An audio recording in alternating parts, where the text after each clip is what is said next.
Hello and welcome to the Spare Change podcast. Today I have on Rachel Murphy. Rachel, feel free to introduce yourself, talk about some of the things that you've been doing within the finance industry, kind of what led you here, and then we can jump right into just discussion on before FinCon and some of the experiences you've had in the industry. All right, Dawson, thanks for having me. Uh, I came to the financial space a little bit differently than most people. Um, you hear the phrase action brings clarity. And I knew that I wanted to teach young people life and leadership skills because I felt like there was a big gap in what kids knew these days. Because back in the olden days, not too long ago, we were more community based and the older people taught the younger people things, and now we're more segregated. The young people just stay with young people and they don't really mix, and I feel like they don't learn a lot of skills that they should have. And so we started the Raising Confident Teens podcast, which my teens co-host with me, where we teach life and leadership skills. And in that community, I kept asking people, what do you wish you learned about money? And the number one answer I kept getting, I mean, what do you wish you learned as a teen? And the number one answer I kept getting back was, I wish someone had taught me about money. Um, that's like a big regret for so many people. Like they messed up so much in their early years with money. And so I just started teaching the way we teach our kids, and it resonated with people, and it has been turned into a book. And that is how I ended up in the financial space. Awesome, awesome. I'm not sure if you mentioned it earlier, but the title of your book, just in case people are curious. I am not your ATM. Okay. Yeah. So if you're interested in reading Rachel's book, I Am Not Your ATM, it's out there in the world. Definitely look into it. I think she's got plenty of things to say on the idea of raising children and teaching them about money. Um, my perspective on kids and money, like when I was growing up, it wasn't really the forefront of conversation, but I definitely noticed when we had more or we had less. Um, I think a trap that growing up that I saw my parents fall into a lot was taking on unnecessary debts, whether that be overspending just to keep up with other people, buying a boat that we couldn't really afford or cars that we couldn't really afford. And then later on in life, things started to roll out and uh, finances kind of got in the way of other things, whether that was the marriage in the household, and now the family split up, or even down to the really granular things like, yeah, Christmas might not be so good, or um, can't really afford to go out and do as much as we used to. So now we're in the house more and everybody's kind of bickering. So a lot of the conversation around money isn't just so much like, oh, we need more money, but a lot of the times it can get in the way of our interactions with each other, our relationships. And I think that's really critical when it comes to dealing with a teenager or a younger adult. A lot of people get tied up in the emotions of money, and I think that's one of the things that limits people a lot, is that, like you spoke about, that clarity aspect. If you were constantly bogged down in the fog of only thinking about money all the time versus building habits that allow you to break away from patterns that you've built in the past, I think the perspective can change if you are able to set aside some of those thoughts that you already have about money, like, oh, I don't want to check my bank account because if I look at it, it's going to really hurt to know what's going wrong. um or even not understanding taxes and not understanding how to use your debt versus your debt using you. I think it's one of the things that we're really lacking, maybe not so much in just education, but in the framework of building family and mental health, I think often that impacts our ability to think about money in a way that's productive. Yeah. Sorry. Those are all good thoughts. Like, I think that many parents are afraid to talk to their kids about money because they don't want to admit they don't know. They don't know how to talk about it. Like, they don't even understand it. And that's not really an excuse. Like, if you don't understand it, figure it out, right? These days, you know, you don't have to embarrass yourself. You can go to YouTube or find a good book that, find reliable sources, but you can learn a lot just by self-educating yourself, right? Like you've done. Go to conferences, right? Um, in any other aspect of your kid's life, say your child has a reading disability or something like that, they're having trouble walking, or you would do whatever it took to figure out how to help them, right? So this is really no different. Just say, you know, maybe I don't know what I need to know, but I can learn it. It's and it's not that much knowledge, it's more behavior than anything, right? One of the things I talk about often is those little aspects of behavioral economics, whether it's getting used to spending money every time you go out, like, oh, before work, I'll go grab an energy drink, a sandwich, this and that. And those things add up over time versus, you know, really being mindful and thoughtful about the way you're using your money. Um, Not to say that it's not okay at all to enjoy things in life. It's definitely good to have balance, but when your spending is out of control, other things begin to follow. Um, you spoke about working in the podcast space and having a book out, and just generally speaking with people about the things that they have concerns with. One of the things that we didn't really cover before we started, but I definitely wanted to talk about, you know, if there's all this resource in the world covering just the money aspect of raising your family and managing your relationships, whether it's marriage or kids, um, you know, why don't we talk about it? What gets in the way of it? And one of the things that I discuss a lot is that mental roadblock that we've kind of made money a taboo subject. Uh, Yeah.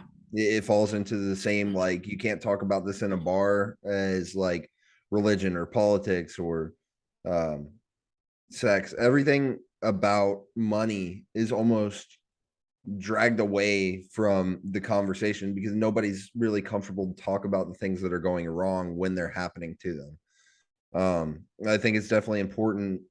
You spoke on, like, just maybe not being perfect, but understanding that there's resources available is a huge step, and admitting that maybe you don't know everything. I think it's very important to at least build yourself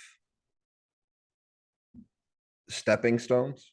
Um, I'm not sure if there's a better word for it, but definitely think that there's a lot people can do to get their foot in the door of that financial knowledge and that financial conversation, whether it's talking to a financial coach or advisor or talking to someone who's been through the same things as them.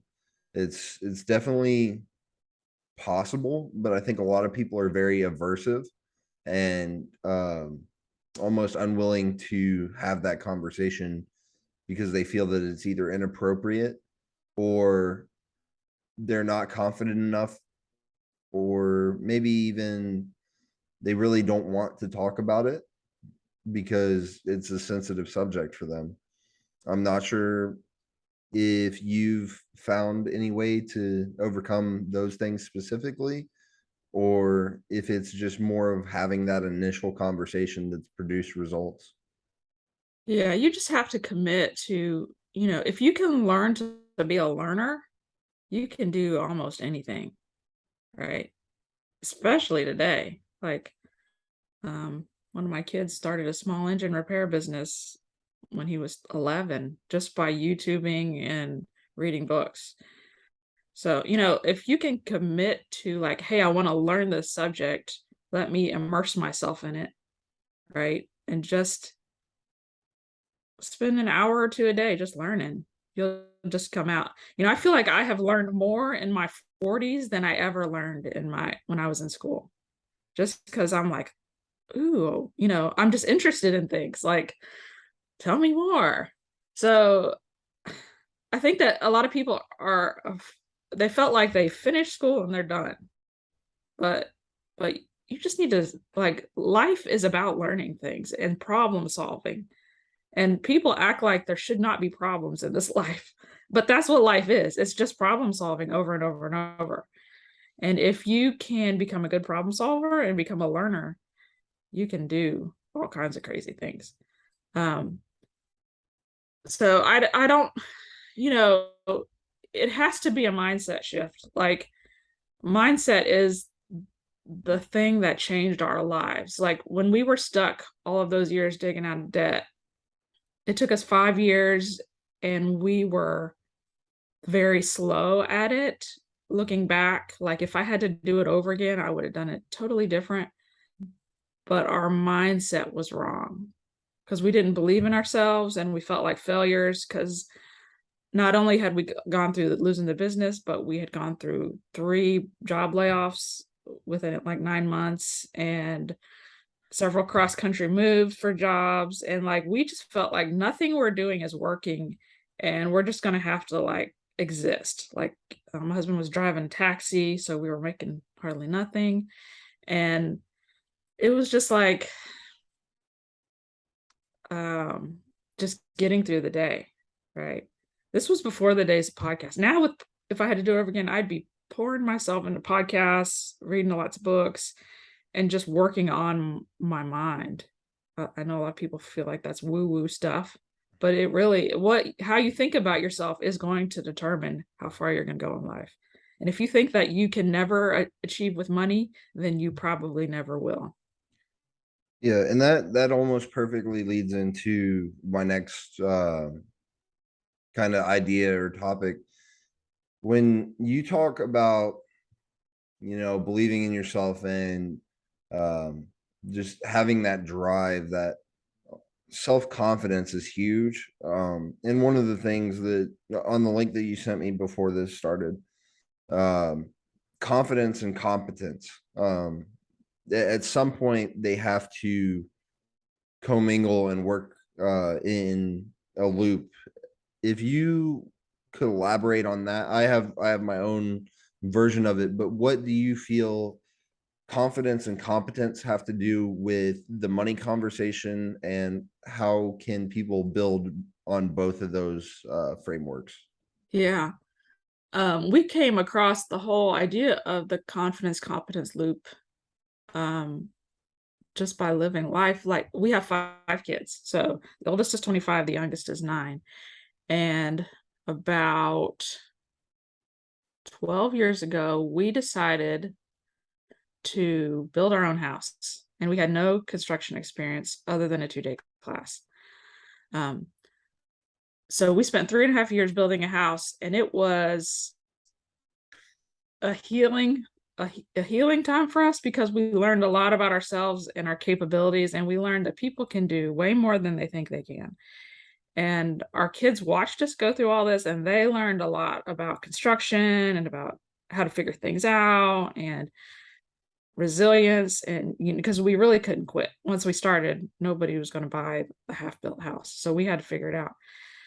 And we realized that our kids, learning all these skills gave them a different perspective on life, and they acted differently.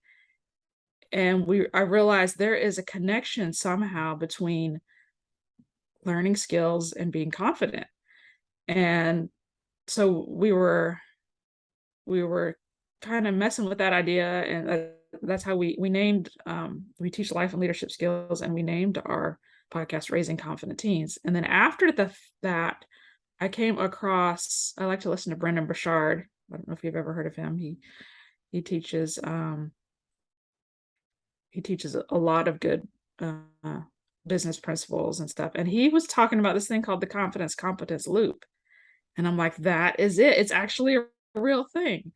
There's this loop that they found, that the more competent you become in anything, or maybe learning to drive, learning to cook, learning a job skill, the more competent you become in that, the more confident you become. So like when you're first learning to drive, you're so scared. Where's the turn signal? What do I do with this hand? What do I do here? But if you've been driving for 10 years, you don't even think about it. You're confident. You get out, you jump in your car, you just go, right?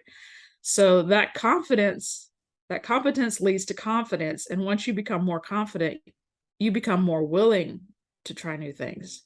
And that builds more competence, which builds more confidence, and it just builds on each other. So if you're out there and you're willing to try new things and you're learning, it's going to make you a more confident person. And so that's the way we teach our kids. We just put them in situations. The way we teach our kids about money is we don't lecture. We don't say you should save your money. Well, maybe we do say that a little bit. But we don't, most parents they feel like they're teaching their kids by lecturing them and telling them, don't go into debt. And to them, that is just like Charlie Brown's teacher back there. They don't internalize what you are saying, right? They need it to be practical to their life. They need it to be interactive. They need it to be relevant. I So think, we go ahead. not to interrupt you. So right there, I think something really important to understand about the way kids think, and I got this from a completely separate podcast, but it sticks with me every day. There's knowing something in your head. Kids can understand, like, oh, not having money is bad. They get that. But then there's knowing in your heart. And Right, that's, I just spent I had $100 and I spent 60 on one video game. I'm bored of that after a day or two. And right, now I don't have the money to get another one. Like, the knowledge of, okay, I need money to buy the things I want. When I don't have money, I can't get anything I want. right, And then they realize, oh, I can have the things I want, but now I can't do anything else. So understanding their wants and needs, understanding the value of money and how far it can get them, all of that can be built through not necessarily just pain, but I think pain is a part of that learning process. And when we talk about confidence and competence, one of the things that I was introduced to, and I'm not sure if it's the same confidence competence loop that you were talking about, but in psychological principles, there's this concept called the Dunning-Kruger method. I never heard of it. And what that is as you build in confidence, you'll hit a peak where you're really confident, but you're also really not at that knowledge and maturity level. And that's the peak. There's some other names for it, but basically you're at the point of blissful ignorance. Like, you really are confident, but also you don't necessarily know all the things. You're really early on in the process of learning and knowledge building. Um, as you move forward, there's almost this crash, this really brutal awakening of, okay, now I really see, okay, I have to learn a lot from other people, because what I thought I had going for me when I was really confident might not be the whole story. Right. And then you That build that culture and that knowledge. it seems like it's a head knowledge, but then it's a heart knowledge, right? So it would be like somebody studying to be a doctor, and they're reading all the books and they think they know everything. And then you stick them out there and they got to cut open something. Oh, this is what that meant, right? Or like getting married or having kids. Like you think you know what it is all about before you do it. But then Yeah. you have a kid and you're like, oh, that's what people were talking about. You don't sleep, right? Um, it, it's one thing to understand it in your head, it's another thing to understand it in your heart. And you've got to set situations up in your kids' life where they'll understand it in their heart. Right. So with our kids, we start turning over parts of the budget to them that are related to them when they hit fifth or sixth grade. So starting starting tiny, tiny, tiny. So that could be like at our house, we go to the gas station once a week and get ices, right? So at our house, that might be you get your icy money at the beginning of the month for the month. And you have to keep up with it for the month. And if you don't have your icy money, you don't get icy that week. That lesson might hurt a little bit for them there, but it's way easier to learn it in at 10 years old than to learn it at 20 years old, right? When you've got yourself into a huge amount of debt. And so we just build on that. And every year we add more categories and they get a higher salary. It's stuff we would have been spending on them anyway, right? Most parents just pay it. That's why we say, I'm not your ATM. Because most parents, the kids just come, Mom, I need money for jeans. Mom, I need money for school supplies. Mom, I need money for a birthday gift for my friend. Mom, I need money for this. Instead of doing that, we slowly start turning over categories to them. And every year they get a few more categories and a higher salary. And then by the time they graduate, they've been handling, 12 or 15 categories every month for years. They've been doing it gradually for years. And they know how to reconcile, they know how to budget, they know how to do sinking funds, which a lot of adults have never grasped because they know, hey, I've got this event coming up in the future. I better set aside a little bit every month. And they can practice it in a safe environment where they can ask questions and say, how do I reconcile my budget again? And um how do I do this with my debit card? The stuff that you might be embarrassed to ask somebody as an adult, but maybe not as a kid. They learn how to tip. They learn, you know oh, maybe I shouldn't buy this outfit because I won't have enough. If I spend it all on this, then I'm going to blow my whole clothing budget, right? They learn all of that stuff where otherwise, if you just hand them the money, it's not really their money. You know, if you have, I noticed that when my kids, when we started turning over, we used to go out once a week to go to a restaurant. And once they started getting the restaurant money in their budget, they became more willing to say, "Oh, I'll have water." Right? When mom's buying, oh, maybe we'll all get a drink. But if I get water now, then maybe I can save up some money, more money to buy some airsoft gear, right? Right. And that's another thing that's like really important, especially from a kid's mind. It's like they're not saving to, buy like a car or a house. They're saving so that they can have that next thing that they might want. And I don't think that's limited to kids necessarily. I think a lot of people get caught up in that wants versus needs and they lean more towards what they want. Um, and I think it's kind of interesting to see when people are talking about money, but at the same time, you also see that same person just trying to keep up with their neighbor or they're spending money where they don't need to. It's like, okay, how can we make this better for you? Like you are worried about money all the time, but also you're spending all your money all the time. So I think just from what you talked about, building wealth management in a kid can be as simple as showing them. It might be a rough conversation at first because they've never touched money before. They don't necessarily know what to expect. But when you break it out, like you were talking about, okay, here's the amount of money that we were going to spend on you anyway. If you can learn to care for yourself and meet all the needs, and then still have some leftover for whatever you might want, it's going to do more for you to learn it when the money's in your own hands versus what's going to happen if I never hand you any money and you have to learn it on your own when there's more of it coming to you. And one of the other things, um, probably about 4 weeks ago, I had on Doug Nordman, and he talked about making a mistake really early might cost you like a couple $100s as a kid, or even less potentially.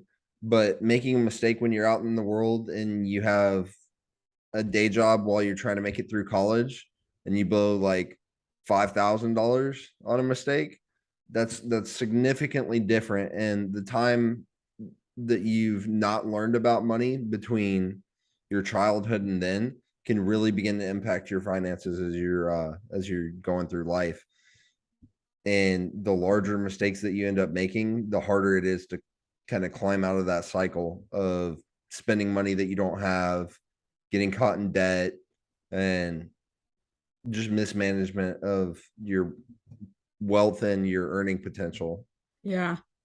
Yeah, that's good. A lot of people do the with kids, they do the spending, saving, giving envelopes or jars, which I think is a good start, but I think it sets them up for unrealistic expectations of how life really is. Because in real life, you don't get to save 10%, give 10% and blow 80% of your money on whatever you want. That is not realistic. And people grow up with that and they're like, oh, I should be able to spend all my money on myself. But really, you have to think about, how am I teaching my kid to prepare for, paying for needs and not just wants. It's going to be a real downer when they hit adulthood and realize, oh, you mean I actually have to pay my rent and my food? I just thought I get to blow it all, right? Yeah. I think,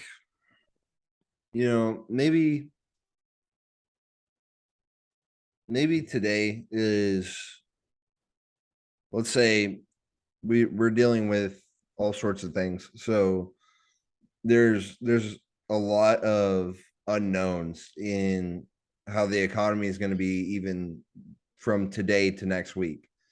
So with all of these unknowns, it's actually probably better that we allow kids to make mistakes like we were talking about, because if they don't grasp any understanding of like how, there's going to be times when things are really tight on money, and it goes to everybody where it's like, in a year's time you don't know what financial impacts you're going to face.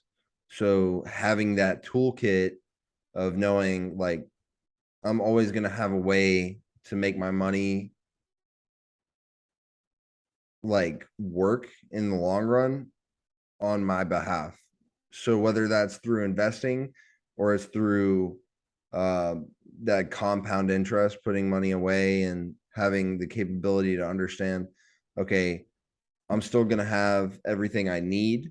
I might not have everything I want, but at some point, there's going to be a discussion where the kids that we're raising today are going to remember, okay, this is something that I had to deal with as a kid. I have enough knowledge to understand, you know, I'm not making the same like value in money as I was before because the cost of goods has risen or whatever it might be, whether it's inflation or the cost of housing. I know that's a huge discussion right now with affordability of housing and understanding the real estate market. Maybe you want to live in a certain area and there's money to be made in that area, but then your living arrangements kind of take all the money that you would have in surplus. So it's really interesting to hear the idea of, maybe when you're starting off and you're learning, that habit that you build can stick with you. So like you said, maybe it's not spending a huge chunk of your money, maybe it's understanding like where all of your money is going.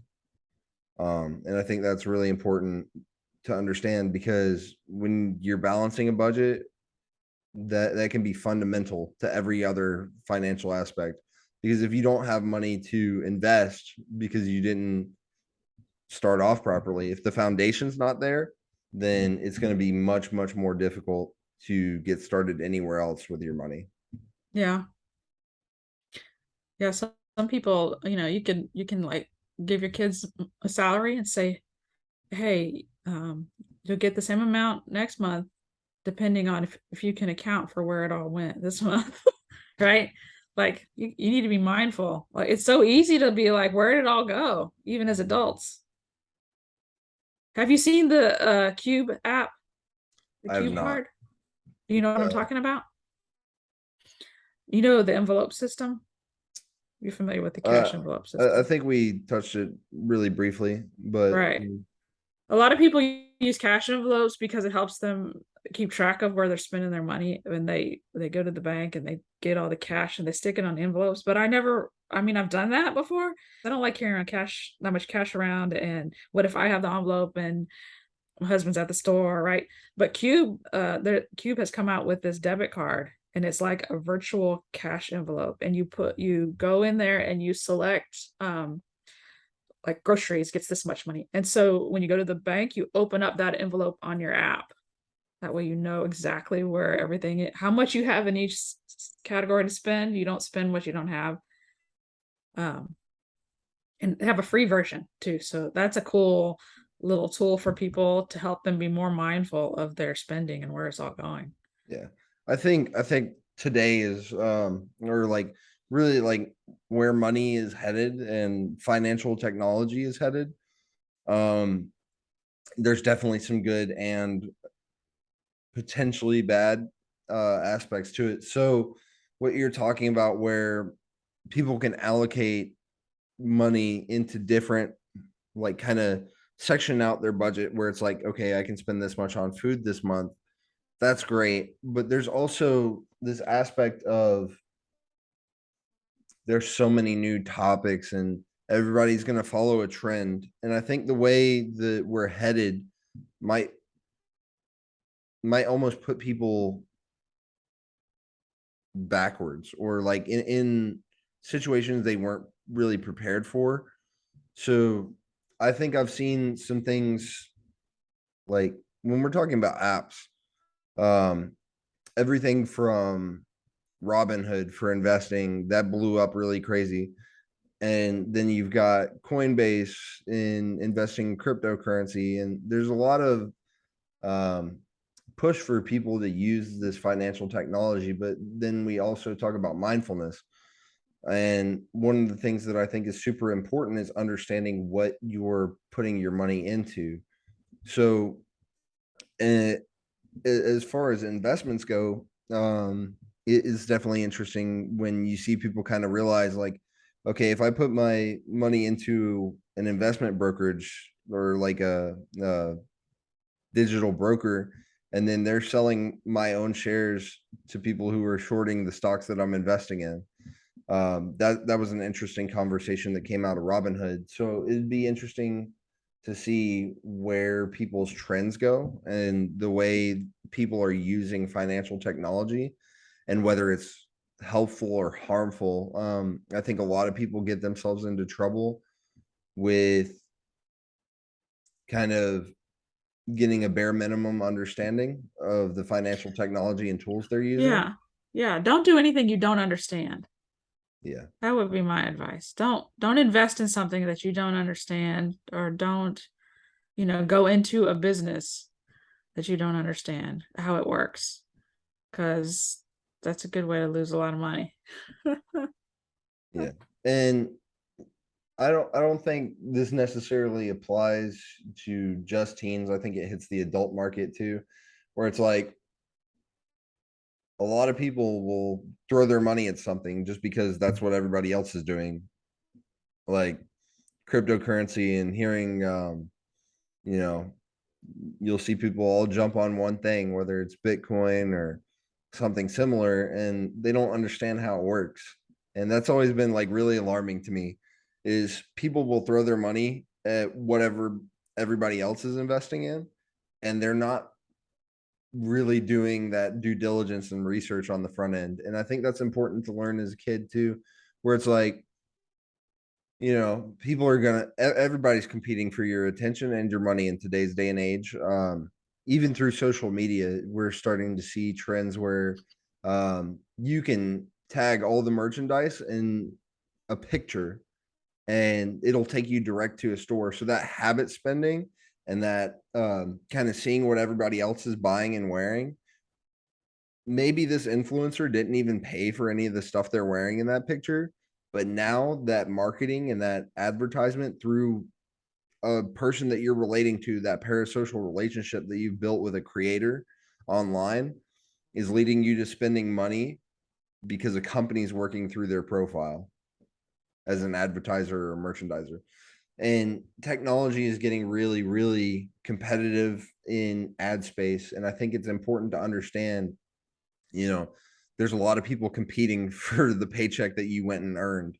Yeah. Um, so if I we think teach our it's kids early, I think that's yeah. It beneficial. would be interesting to see how this goes because I don't know about you, but I'm to the point where I'm like I'm tired of all these emails and ads, and I just want to like disconnect from everything. Yeah. Like And it can be too much. Yeah. and that's one of the things that has come up where it's like companies like Meta and Twitter and they're under a lot of pressure to enable the people using their products to kind of turn that off where it's like um the concept of a product being free and turns out when you're using that tool you are the product for advertisers that becomes a huge conversation around money especially today and when we're talking about younger people they're the prime targets of this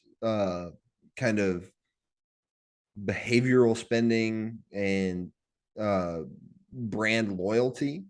I know a lot of whether it's culture and music and uh, a lot of people get sucked into becoming what they idolize through a screen. Yeah. They don't So know the real story. I think it's important to teach kids that kind of danger as well, where it's like, I know that you see like all this nice stuff online, but understand that the people that you're seeing with, let's say, an influencer has a nice car, they didn't necessarily buy that. Or someone who's built um like a huge following online, whether it's YouTube, Instagram, whatever, they might not always have your best interests at heart. Just because they're popular and their content's entertaining doesn't mean that that gambling platform that they're advertising is going to benefit you at all. Yeah. They might tell you Yeah. you're going to win all the time, but more often than not, you'll lose. Like I it's had super interesting. yeah, I had a conversation with my 16-year-old about this the other day. We were talking about, when I was a kid, what did I think made people rich? Like who did I look at and say, "Man, they're rich." And it would be for me it was like, "Oh, they have a swimming pool, they have two cars," right? So I was asking her what she thought, like her generation, what makes you think people have money? And she said, well, when I was younger, I thought if they had a nice house and nice cars, they were rich. But I've come to discover that really what you drive and where you live doesn't mean anything. You could have a nice house and a nice car and be in so much debt. And then on the other hand, you could have a lot of money and live, in a older house, drive older cars, like Warren Buffett, he still lives in the house he's lived in forever. And, that is not a reflection of how much money you have or your worth. And I think a lot of kids struggle with that. They haven't come to the point yet where they realize that that is not eh, that is not what's important even, like what's more important is what you're contributing to the world. And it's not all about the things you have, because one day you're going to die, and we're going to cart all your stuff to the dump probably, right? Because what's valuable to you is might not be valuable to somebody else. um we see that with like the older generation. A lot of them lived through the depression, and so things became so important to them, and they spent they put so much value on their things.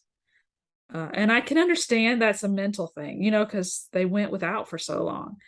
But when they die, their kids don't want it, right? So what's more important? Experiences, relationships. Money is not our all-consuming passion, or shouldn't be, right? Right. It should be a tool that we use. Money can be good or it could be bad. It's a tool that we use to help us get where we want to go. Yeah. And I think that's highlighted within um like this financial independence uh kind of movement where it's like, you don't want to live every day thinking about money. So what does everybody have to do to kind of provide value and kind of receive that positive return on what they provide, and how do they build themselves enough of that passive income, or um at least build their wealth in a way where they don't have to always be concerned about money. And I think there's a lot of um kind of playing against your own like mental uh barriers or roadblocks where, oh my god, my eyes on fire. um but you're kind of fighting against your own like mental kind of, you've got a left and right idea of how money works and how you should be using it, but then you also are so focused on money, I think it can become almost kind of tunnel vision, and a lot of people end up falling into that trap. I'm not the best at staying out of you know constant talks about money, but I think it's really important to understand that money isn't the only thing that's going to matter in the long term. And building, like we talked about, it's important to build relationships that are really positive instead of kind of idealizing this life that you feel like you can't have, and then you're spending money to try and keep up with it, or you're constantly having arguments because the money situation isn't good, instead of seeking solutions, or there's always a way to better yourself, maybe not immediately, but I think a lot of people get caught up in this like kind of mentality of the overnight millionaire, where they'll see online like, oh well, this guy did it, so I should be able to do it the exact same way, and what works for somebody else might not work for you. I think it's really important to know yourself and know how you feel about money personally, and what you would idealize as your independence point. Because I've heard a lot of different definitions, and I'm sure there's going to be plenty more that I'll hear in time, where what someone else sees as financial independence and what you see as financial independence can be very different. um you know for one of my uncles, financial independence might have been sitting on his porch and having enough cold beers in the cooler to like last him for the week, whereas somebody else's financial independence could be like, I want to have several businesses that all produce passive income, and I never have to worry about money, and neither do my kids. It can be very different when we kind of look at it from that social aspect. What somebody else wants and what you want can be entirely separate.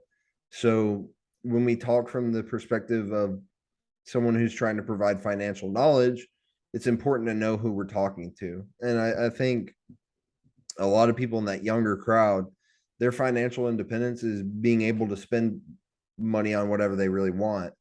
So how do we kind of influence those baseline decisions and behaviors to allow them that, and to allow them to grow and build themselves? And maybe it's just cutting back on how much of what they want. So Yeah. Yeah, there's nothing wrong with having nice things and treating yourself to stuff, but there's got to be a balance, right? So like you've got to think long term. Like COVID especially should have taught most people in the younger generation like bad times will happen. You've got to have a plan for when something happens, like whether it's an emergency fund or a backup, what can I do if this doesn't work out? Or you can't spend everything you have on the here and now and not have a plan for the future, right? Maybe you don't even really understand I mean, there's no way to know what's going to happen in the future, but you still eh, have to plan for the future without being afraid of everything, right? There's so many people nowadays that are afraid. They're afraid of being afraid. It's like they don't even know what they're afraid of. Like on the college campus, I've got two kids in college right now, and they're less people just are afraid to talk to each other. They're telling me all these stories, and it's so different from when I went to college. Like you try to talk to somebody and they just keep going. Like they're afraid to talk to people. People are afraid of being afraid, I think. um yeah, you have to there's a fine line. You don't want kids to be afraid of everything, but they do need to know, let's have a plan, a backup plan. What if you spend all your money now and you have a friend that comes up and says, hey, so and so's going on, let's go, and you have nothing, right?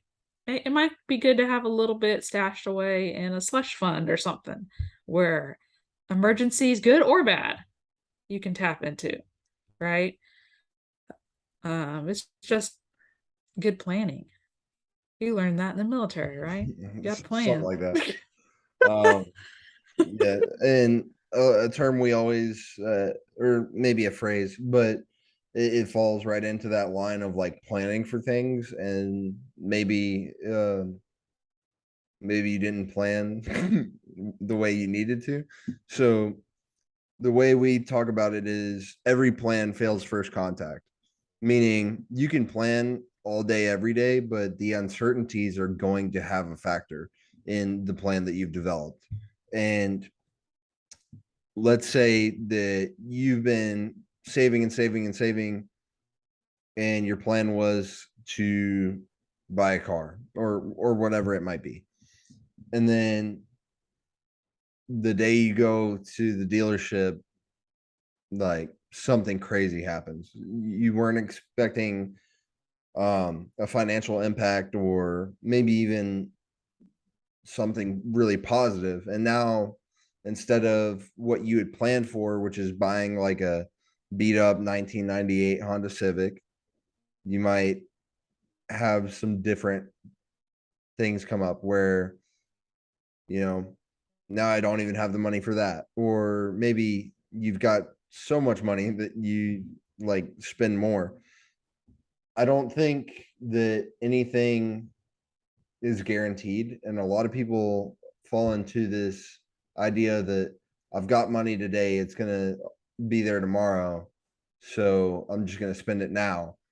Um, and this is a concept that's really big in the military, and something that we've seen even recently with the war in Russia and Ukraine, where it's like, if you're in a standpoint of someone who's being told they've got to go to fight in a country that they've never heard of before, um, money isn't the top of mind, and it's not your top concern. So we started to see data points where spending increased around that time when deployments were like the biggest word around. You're relating that back to our like main conversation, when all a kid can think about is maybe they're in their point of life where they're at college, everybody's going out tonight and I want to be a part of that. maybe money isn't their top of mind. So situational, like that behavioral spending, and the idea that they're young, they have plenty of time to save. Um, and that can be the mindset a lot of times where it's like, why worry about retirement when right now is like supposed to be the best time of my life and I'm supposed to be going out and partying with all my friends. Um, it can be almost counterintuitive to do like what everybody else around them is doing. Yeah. Yeah, they say you're the you become the five people you associate with. Like I guess it's just a matter of making them more mindful. Who do you hang out with? Like, does your friend always encourage you to go out and spend money? Like, is they always wanting to go shopping? Well, you might want to think about that. Maybe you could be more assertive and say, "Hey, let's instead of going out tonight, let's do a potluck or something. Everybody come over and bring something, bring chips, or I know a lot of college kids don't cook, but like, everybody bring something and make it a fun time and not a deprivation thing, right? We're gonna have fun. It's gonna be more fun because we can hang out at our own place and be more comfortable. We'll watch a movie or play a game. Like there's ways around um like when we were going through all our money struggles, a lot of our friends after church, they'd all go out to eat, and we could never go out to eat. We'd go home, eat ramen noodles. But then we're like, hey, let's invite everybody over to our house. Bring your own lunch so that people would stop and get stuff, and we could just get a pizza from Little Caesars, or we could make something really cheap. And we would save, 30, $40 and still get to hang out with our friends. It's a matter of realizing there's more than one way of doing things, right? Yeah. It's not always, I don't always have to consume. I can be creative and come up with another plan and still get what I need, which is, it's not necessarily the act of going out necessarily that I want. It's the being with my friends and having fun, right? Yeah. This is, And I think there's something to be said for um positive reinforcement instead of negative reinforcement where um a lot of what we see every day can build kind of this negative mindset around money where it's like, okay, um I've got X amount of debt and that's all I can think about. Or, I spent the money that I earned and now I'm overdrafted in my bank account. Maybe instead of that negative reinforcement, that punishment architecture, one of the things I like to talk about is like, what if you were in this really bad financial situation and, you know, the same people that overdraft your account, what if they like threw you a bone and it was like, hey, this is maybe a better way forward. We'll allocate, like you said earlier, where it's like, you know, I'll still give you the same amount if you prove that you're capable of handling more responsibility and setting aside money and budgeting. And the more positive things you do, the more positive the reaction to those positive habits and behaviors are. yeah, it's So all in your mindset. You can make it fun. Like there are enough people like you, your age, that you could find that think like you, right? To hang out with. Like we used to, when we were younger, we used to have challenges with our friends. Who can go the longest without spending any money? Stuff like that. Like make it fun. Like who can go the longest without buying something from Amazon or, you know, yeah. And that plays into the idea of like um kind of gamifying things where it's like, you know, out of everybody in our friend group, if someone's able to save, let's say $100 compared to what their spending was last month, then that person doesn't have to buy dinner or yeah, whatever it might be. Like the little things can often build those habits even more. Not to say that it's like gonna work 100% of the time, but I think there's something to be said for positive reinforcement around money instead that conversation of oh, well, you did something wrong with your money and now we're going to take more. Or, like someone who has never dealt with money and then they get told they can't be approved for a loan. That's an extremely different conversation because it's like, okay, I've never had money and now I'm not able to even live where I'm supposed to be working. Or, you know, a lot of that negative kind of, it's not always necessarily a punishment, but I think that word fits a lot of the way that money is handled in most situations where it's like there are so many aggressive lenders and they'll approve loans for anybody, but they don't mention that the amount of money that you'll be paying in interest is going to be more than you'll ever expect. Or a lot of people get wrapped into almost traps with debt where it's like, you bought something that's worth, $10,000 one day, and then you have spent so much more than the original cost of that because of whatever financial decisions you made along the way. However, your credit affects your ability to get lower interest, and that can really impact, especially like people who are younger. Their money is not going to go as far anyway because they haven't had the time to build their skills and build kind of a better way forward for themselves financially, and they're already being hit with like really aggressive like financial burden, and like even student loans has become a very key like Yeah, it's those one are of the biggest predatory. buzzwords right now, Yeah, yeah, especially with the way politics is handling student loans and debt forgiveness for students who apply for it. It's going to be really interesting to see because there's also the economic factor of like who's going to pay for it if not them, and that kind of has become a mainstream conversation as well where it's like if we reduce the debt that the younger generation is facing now and everybody else pays into the idea of, maybe if they had less debt moving forward, then their financial situation might be drastically better or at least different than what it is right now, which is, you know, a lot of these kids are having to compete for the food that they're eating. It's really difficult. Um, and I think a lot of people are facing these conversations without really the knowledge or the mindset that they need to have to move forward comfortably.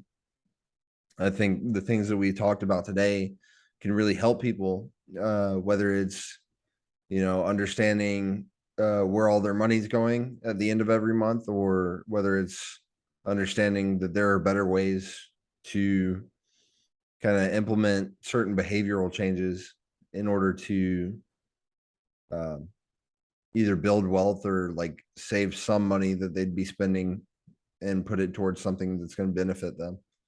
yeah. The thing about teaching, your kids or uh, other people's kids about money is it's so easy to kick the can down the road because it's important, but it's not urgent, right?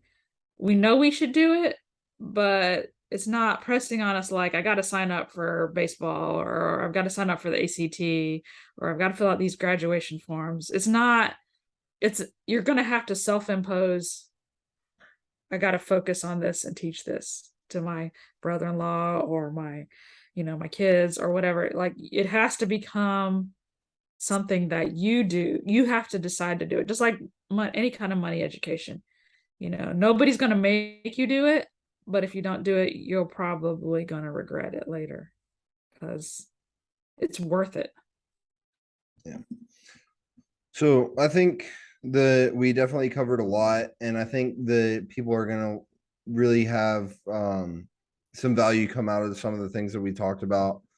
Um, just to kind of wrap things up, if there's anything that you would have liked to have learned when you were kind of in some of the same situations growing up as a kid, or would have liked to have known as someone who didn't really have the resources or knowledge at that point, and then just places people can find you, and then we'll kind of close things out.